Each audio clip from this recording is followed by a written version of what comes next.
Okay, today we're gonna talk patterns. Um, there was a conversation discussion about the patterns in Beyblade X and how it doesn't feel like they're predictable, like things aren't predictable in the game, and I believe that's incorrect, just off the basis of what Beyblade X is and how the rail works. So. The really cool thing about this generation is this rail and how it interacts with the game, because the rail is essentially a guide to you as a player for how you want to play the game, right?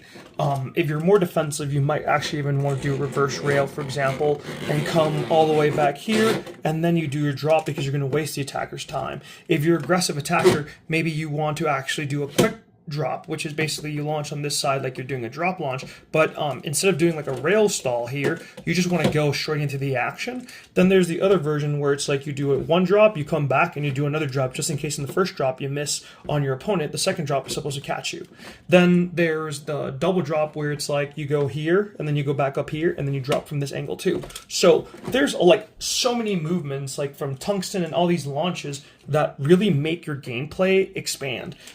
Shooting to the other side is like usually the goal, right? Everyone knows this is the good zone, this is the medium zone, and this is the bad zone. Unless that you know how to really launch and do a reverse rail and you know your opponent isn't trying to snipe you on a reverse rail, then that's when things get bad. But then there's the other portion of movement. So that's one type of movement. There's two movement classes for every Beyblade X, which is the first one is your rail movement. This is how you move in your rail, how you get to the rail, how you use the rail to guide your attack or your defensive stamina strategy, whatever you're doing.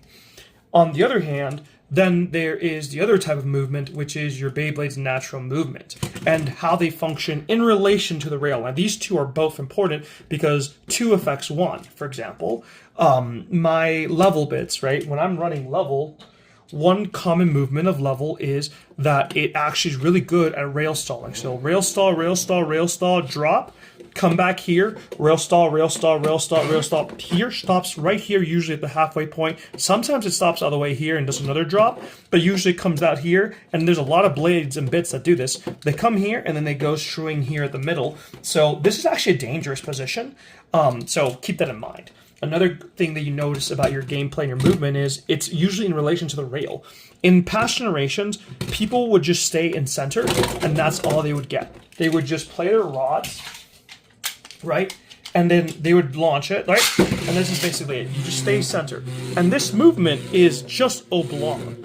That is the basic movement that most of these blades have, is this oblong movement, where it's basically an elliptical that you're doing, and sometimes a Venn diagram against each other.